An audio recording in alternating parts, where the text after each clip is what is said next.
Before we check into today's video, please quickly check below to see if you've subscribed. It's totally free and allows you to never miss one of our stories. Welcome back, listeners, to Humans Do What? The premier podcast on the Human-Shra-Li Alliance and all the news needed to stay in the loop. I am Speaker Trofar Lore, here to lead my fellow Shra-Li through the idiosyncrasies of our little mammal friends. Now, let's look at the Humans Do What poll from last week. For new listeners, this is where I take the most frequent viewer questions and you vote on which one we answer. With 72% of the vote, we have, why are humans so weak? Sorry to the rest of you who voted for, can a human survive without a brain? And what is curry? And why did it collapse the FSHR-3 economy? Continue casting your votes. These topics will get time in the future if you find folks give them enough love. For legal reasons, nothing I say here can be used as medical, judicial, structural, or courting advice. Additionally, we have a sponsor today. The generous minds at Grashtrala Biomechatronics want you to know that they have the very best in human biometric adaptation technology. Have you ever wanted to see like a human? Their AR goggles give you the most realistic approximation of binocular vision that a Shra-Li can experience. Following last episode, I've personally tested their human haptic suite, compatible with Mark 6.8 neural interface or better.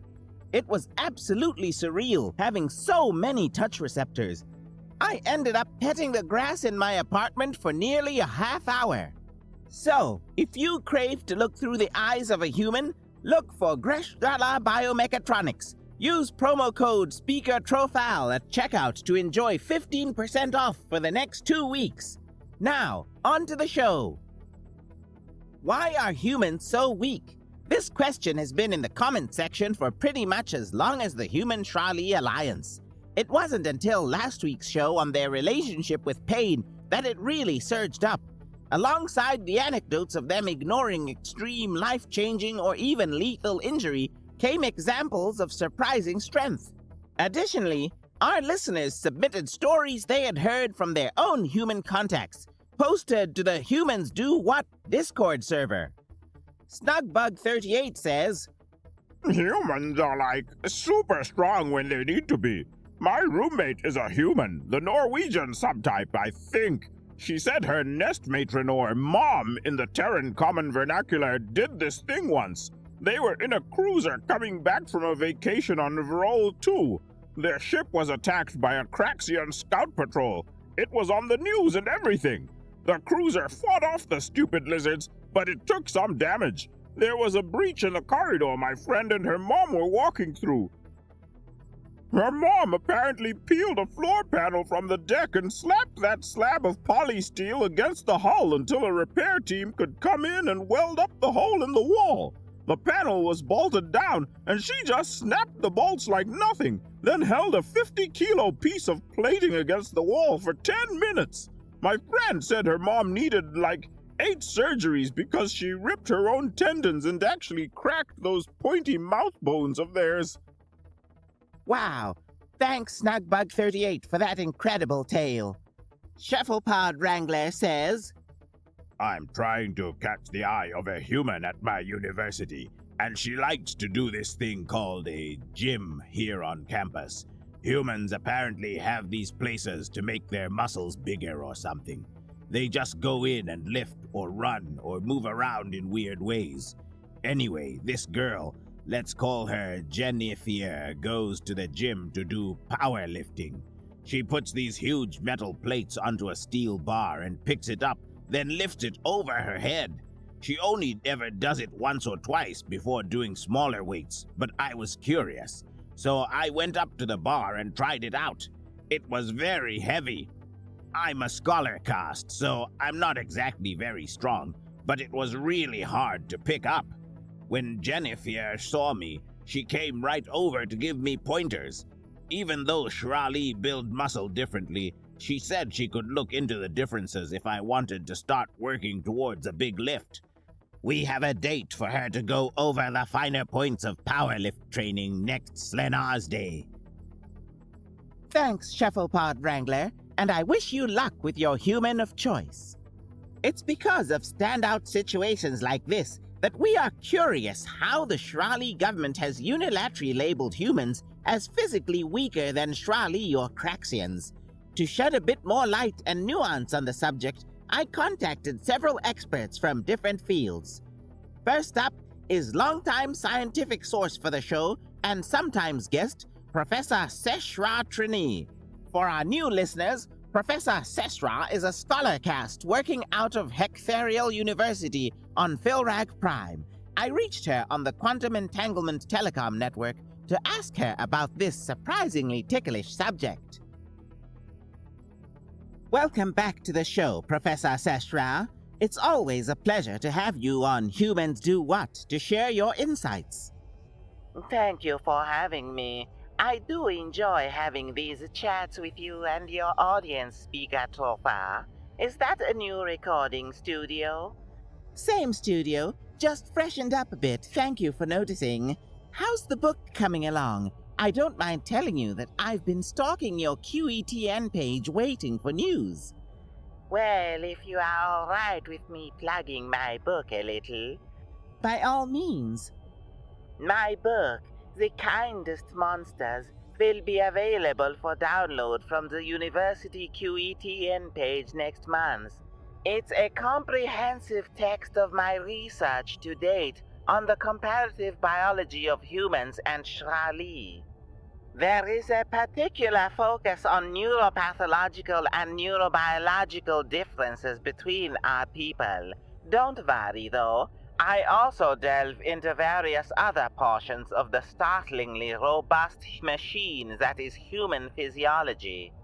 Not to sound prideful, but I look forward to my work being required reading for future students. I've been dying to ask. Can you explain the title? It's very evocative, but I don't understand where it's coming from. That, Madam Speaker, is a secret you'll have to buy the book for. Ooh, well, if you aren't going to give me the fun details from your book, then I suppose it's time to get into the meat of our call. Humans, our listeners want to know why they're so weak. This species that evolved on a death world with massive, terrifying predators. You'd have thought the biggest, strongest creatures would reach the apex position of the food chain. Well, that's the paradoxical thing about humans. They are smaller, weaker, and slower than several of their predators. The Shrali and even the Craxians were the largest land animals on our respective cradle worlds. Early Shrali hives survived the cracked beasts by being too big to be worth the effort. Our carapace was simply too thick to bite through for most carnivores who bothered to try. Unmolested, our people evolved, developed technology, and eventually became the society we are today. Craxians took it a bit in the other direction by being the biggest, most imposing creatures on Craxi Prime. They hunted their next closest competitors into extinction, snapping up smaller species in those half-meter-long, tooth-lined maws. They spent nearly 10,000 years at the top of their food chain before they discovered fire. Humanity bucks this trend, however.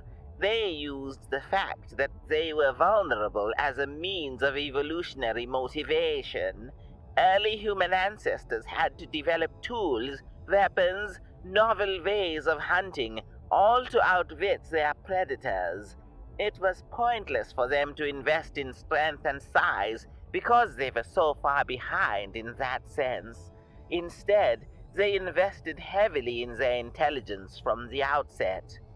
So, you're saying that humans are weak because they focused more on intellect? Well, not entirely, and definitely not consciously. No, the environmental pressures around them directed them towards evolving larger brains. Because of these pressures, they progressed with astounding quickness. When our current genus, Shralatis castinus, became the dominant species on Shrali Prime, the human's current form, Homo sapiens hadn't happened yet. According to my human counterparts, their evolutionary path was still something like 7 or 8 steps behind. An ancestor of theirs called Australopithecus was just starting to stand on 2 legs, forming that signal bipedal walking style of the humans.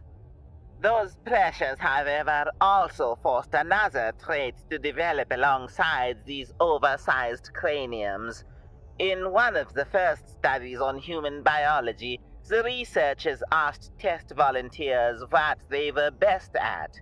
We were told it might be their endurance. Indeed, for such a small creature, they have astounding stamina. A Shrali warrior caste uses very stiff chunks of chitin, like internal springs for explosive releases of strength. Also, thanks to a hydraulic musculature, we can generate impressive sustained force. We can't get enough air to keep it up, so activity wears us down relatively quickly. Humans have an overall weaker muscular structure, but with an incredibly efficient respiratory system to support physical exertion. With the aid of mild stimulants, we had a human test subject in an uninterrupted run for nearly 3 days. Can you imagine that? 3 days, non-stop. He eventually just fell asleep, but our scans indicated his body could have kept going. It was a failing of his brain only. That is very impressive. So essentially, the humans are weak because their environment and way of life simply selected for different traits? That's right, broadly. That isn't to say they're the top of the galactic pyramid in the field of endurance, though. Before the war started, we did studies on Craxians as well. If kept properly warm, their purger caste can outperform a human in a sprint or long-distance run. It's primarily because they have larger hearts and lungs. That is said with the caveat that, as reptiles, they are dependent on external heat sources to keep their metabolism running optimally. Otherwise, the average human is on par or mildly more effective than the average Craxian in a test of stamina when not controlling for environment. Well, what about the humans who've purportedly lifted vehicles or sheared hull plates? Those are examples of something called hysterical strength, which is a stress-induced state of chemically heightened physicality. In my book, I go into greater detail, but humans release a hormone that allows them full access to their physical potential. This is very dangerous, however, since their musculature is commonly more powerful than the underlying structures are evolved to withstand. Use of such unrestrained strength can break their bones, rip tendons, rupture organs, and even cause lethal harm. Yes, I heard first-hand accounts of such, overexertions. Well, lastly, if you had to rank humans in physical strength, where would you place them? The weakest humans, their equivalent to administrator and scholar castes, are, bar none, the weakest. I'm a fairly average scholar caste, and I have more lifting capacity than some of the humans who specifically train for strength. Some of their bigger warriors or laborers can outperform me, but are leagues behind our warrior and labor castes.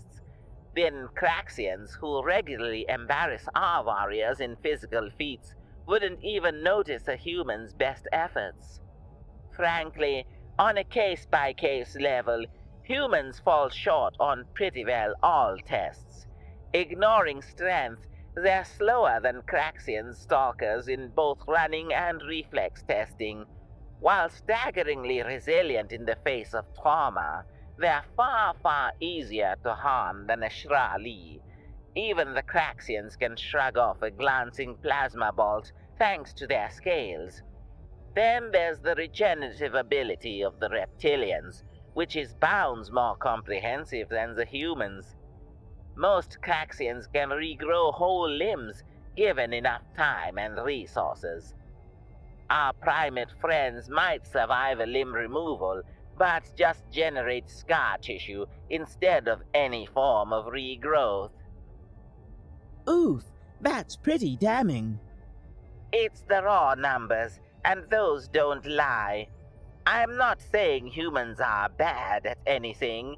In fact, they perform admirably middle of the road on almost all testing. They just don't excel. Did you know, even faced with the hard facts, a lot of humans insisted that their endurance was above reproach. They just wouldn't stop going on about it. I did not, but humans can be quite prideful over the oddest things. Now, that is our time, and I have to make my next appointment on this subject. So, once again, thank you, Professor, for your insight. As always, you've provided a very sturdy bedrock of information for the show. My pleasure. Please reach out anytime you need some human details. Today, I have a real treat for you, a first on the Humans Do What podcast. Thanks to one of our longtime listeners, shout out to Frost Carapace 35, we managed to contact Ambassador Heksha Ra'a. For those who are unaware, the ambassador is the primary diplomatic liaison with the humans. It is with her help that the two species began combining our efforts in the war against the Craxians. And we have her here now on the QETN. Ambassador, would it be too forward of me to call you a war hero for your pioneering move of endorsing an alliance with the humans? While I would love to accept such accolades, I have to decline. Not only would it diminish the true heroes on the front lines, I was originally against the alliance.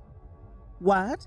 Public records show that you were the first high-ranking Shrali to openly suggest we meet the Craxians as a united force. Was there some kind of mistake? No, not quite. I was the first Queen cast to put my support behind the alliance.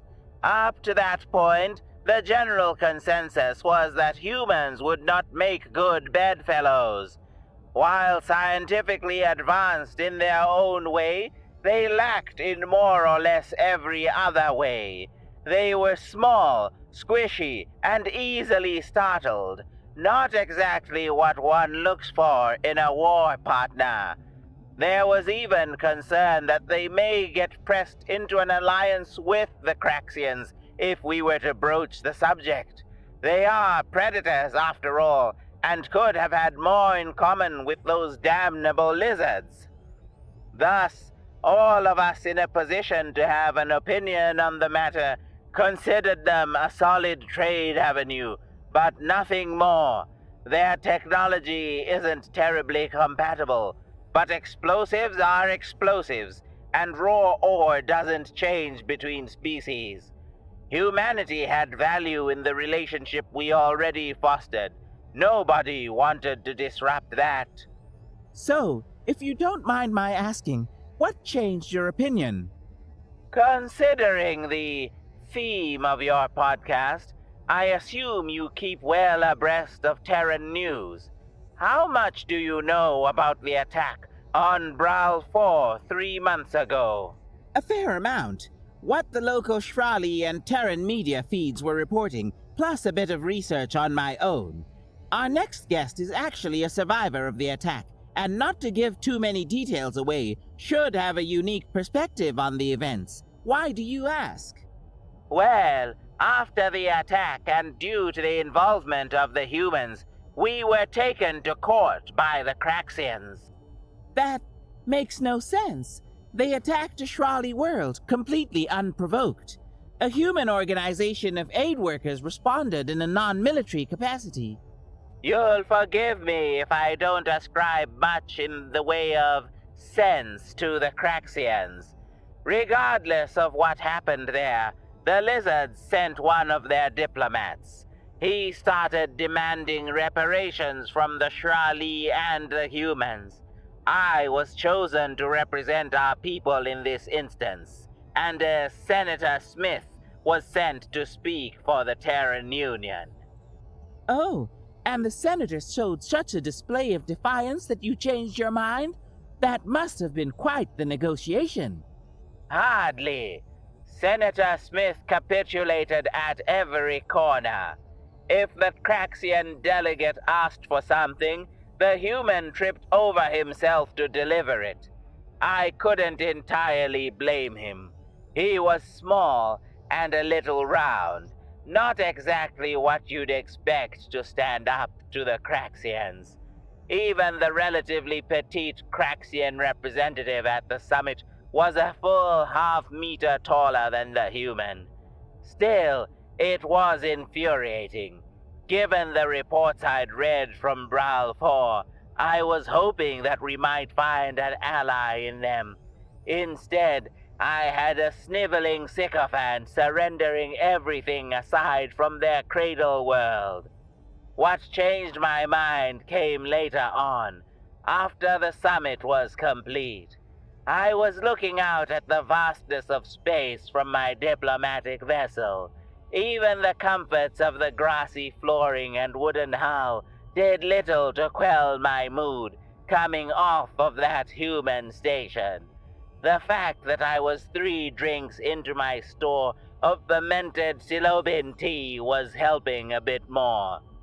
As though to sour my view with memories of that farce of a negotiation, my Craxian counterpart's ship ambled towards the FTL gate. Somehow, the bloated mass of reptilian design schema strutted with their victory.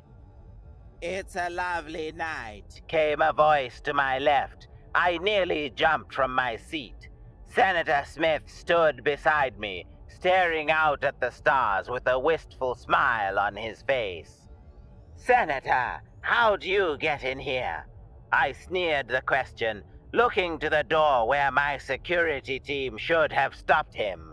The warrior caste, still standing at the opening, shrunk under my glare, nearly curling into a defensive ball. I believe you know her as Frost Carapace 35. Oh, don't be so hard on her, the human said, waving as though to dismiss my anger. What possible danger could I be to you? I'm a weak little mammal. I'd have to climb onto a chair just to be eye level. He chuckled lightly at his own comment, taking apparent mirth from his helplessness. Did you know the Craxians refused to use the QETN, he asked. The non sequitur had me stumped for a moment, antennae swinging in confusion. It means that everything they gained in the talks today exists only in the collective memory of you, myself, and the Craxian delegate, he continued. So, I asked into my drink, hoping to douse my ever-mounting ire. It wouldn't do to smack a diplomat, no matter how satisfying. She's probably already uploaded the changes to your treaty to her ship's database. As soon as they leave FTL, it'll transmit to Craxi Prime and be written in digital stone. True, perhaps we should check. He drew out an electroplastic tablet from the folds of his clothing and began running through pages of Craxi text. Ah, here we are. Non-aggression in Shrali space, up to and including the Vrol system. That's a shame.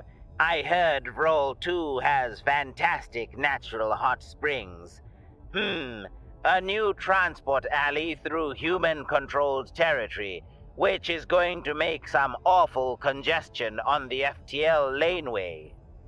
Oof, a dozen combat freighters.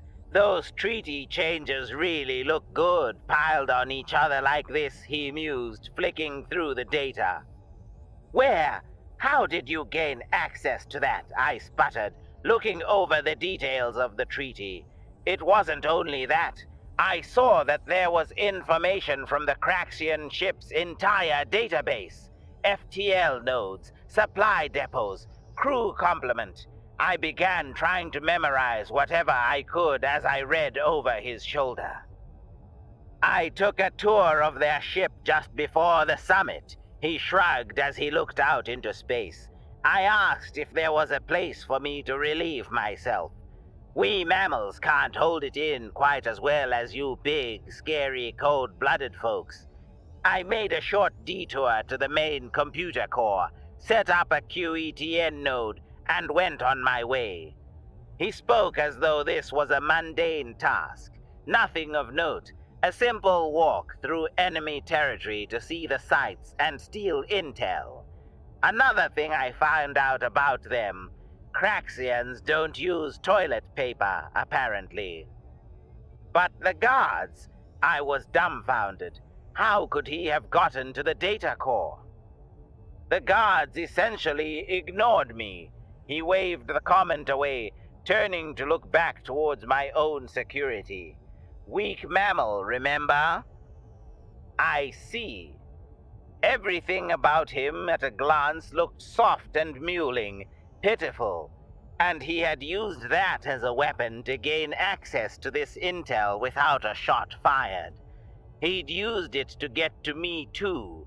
I chose not to dwell on that. You know, he said, now that I think about it, a dozen freighters is an awful lot. Let's change that. I'm sure our Craxian colleague won't mind. His fingers danced along the pad, altering agreements, changing wording. Did you have any changes you'd like to make retroactively, before it's cast in digital stone on the other end of that FTL jump? He slid the tablet to me, and I tentatively held it in a claw, taking a moment to review what I had. It was a significant amount of power. When I looked up, he was gone without a sound. What happened then? I made changes. Nothing detrimental to the humans. I'd be foolish to think it was the only tablet he had. Then I submitted a report to the Shrali Commonwealth Council endorsing an alliance. We needed to have them on our side, a species who could take their literal weakness and use it as a weapon. Even knowing that, I don't feel confident that I could stop a human from finding their way into the most secure corners of the Shrali Commonwealth. They have the strange power to think around corners. That was not what I was expecting, Ambassador. Still, it was very informative, and I have to thank you for sharing this with our listeners. My pleasure. I do have to cut this talk short, though. Unfortunately, ambassadorial duties aren't exclusively speaking to chipper young speakers like yourself. I hope you have a good evening, Speaker Trova Halor. Yes, of course, Ambassador, and a good evening to you as well. It is at this point in the show that I should warn my listeners. The following interview is with a Craxian. I know a lot of you, myself included, have lost loved ones in the war and may not want to listen to what follows. A summary of the discussion will be up on the Discord if you would prefer to engage with the content in a more removed way. Warnings given, I am connecting the QETN call now. We are speaking with the Kraltak Thrashkar, a Craxian priest captured after the events of Brawl 4. The director of his detainment facility has granted me special dispensation to discuss the attack with him, and only the attack. Kraltak, can you understand me? Yes, meatbug. While it galls me to no end, a part of my training was to learn Shrali Common so that I might proselytize to a wider brood. Fear not my words this day.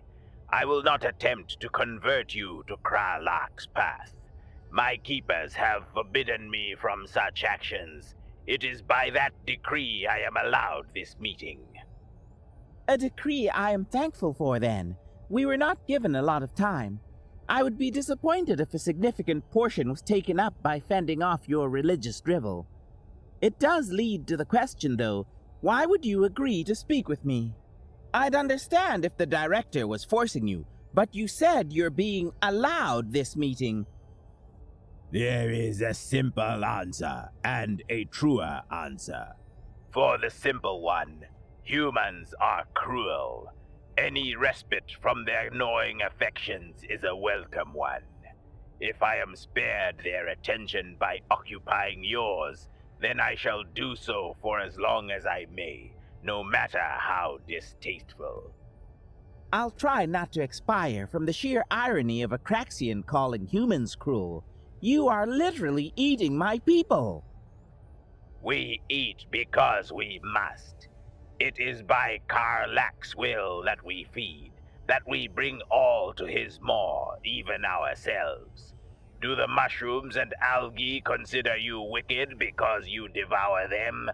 Are you a monster for speaking your ideals? No, and neither am I.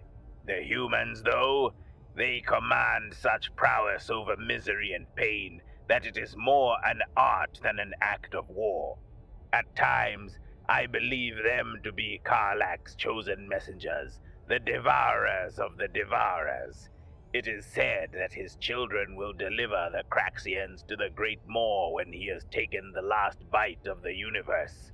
Perhaps the humans are Karlak's children. I thought you weren't supposed to proselytize. Ah, a habit hard in the breaking. I beg the indulgence of my keepers. Since the connection hasn't been cut, I presume you are being permitted to continue. In that vein, you mention a truer reason for accepting this call. Indeed, and it is for this truth that you are speaking with me as well. You want the story of Bral 4, to see what happened through the eyes of your enemy, who looked upon the strength of your friend. We fell onto Bral 4 to hunt. The young purgers, who you think of as warrior caste, were eager and rambunctious. It fell to priests like myself to keep order where the older, experienced purgers let the excitement of youth run free. The hunt went well for 3 of the local days. Your people make for good meat, but lackluster sport. It was a laughable feat to push the defending forces to their last bastions and strongholds. In one city, the meat bugs dug great furrows in the ground around a nest of their young. Trenches to hide in, draw out the fighting. A tactic meant to winnow away our munitions and resources.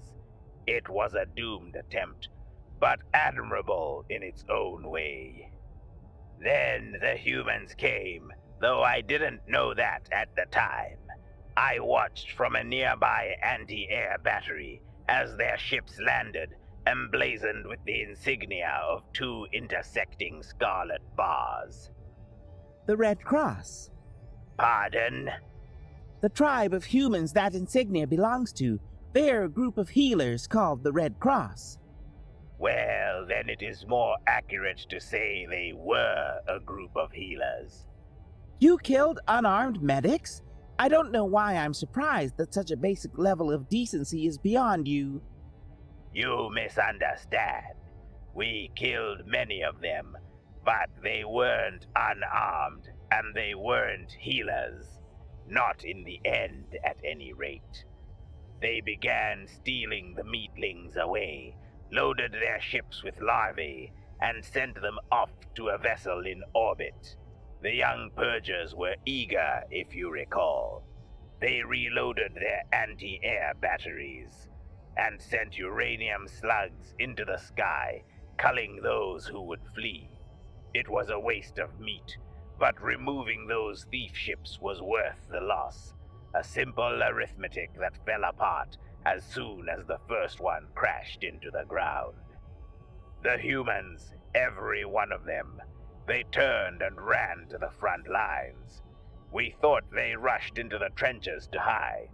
These small, weak, soft, and delicious morsels, hiding amongst the stronger, tougher, though ultimately doomed meat bugs. Then they came over the top of those trenches as a wave. They armed themselves with Shra-Li rifles when they could, and tools or garbage when they couldn't. I watched as one, dark of skin and eyes lit with rage, speared a young purger on a piece of sharpened pipe.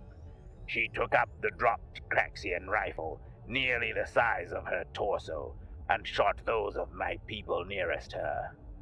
You were surprised by their strength then, that they could wield your weapons? For a moment or two, yes. While startling, it wasn't overwhelming. We killed them, then we killed more of them, then more. For every one of us that fell, we took 3 of the mammals to Karlak with us. What do you think should happen when you lose score after score of fighters? What do your people do when faced with our crushing teeth? Retreat? Exactly. When Craxians face such odds, which does not occur often, we flee. Distasteful, but running away to hunt again is common practice. These humans, they refused to do that, instead racing onto our claws so the human behind them could close in for the kill.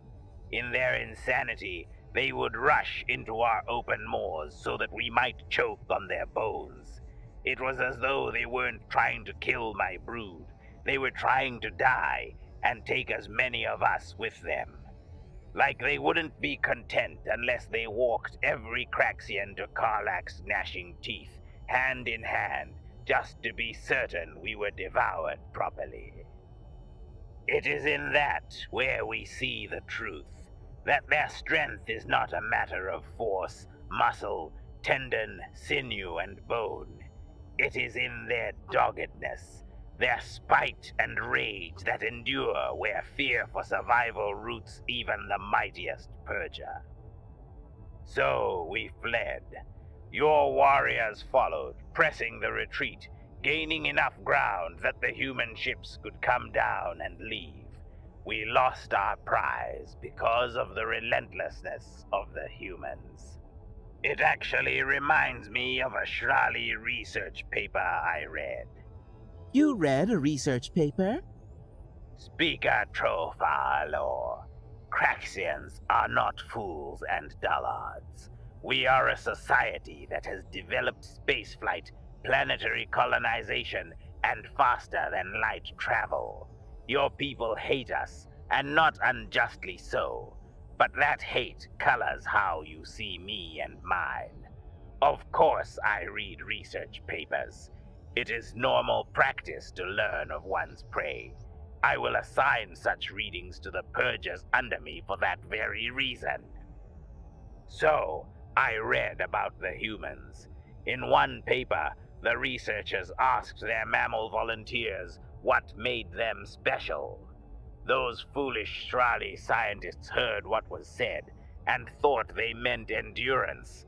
They tested and told the humans it couldn't be their ability to run far. The humans insisted. These researchers refused to understand. They asked what was the human's strength again and again. Your people listened with ignorant ears to what was said, to the actual words. Then tell me, what did the humans say? What is their strength? It is just as they showed me on the battlefield. When asked for their strength, they said, "We don't stop."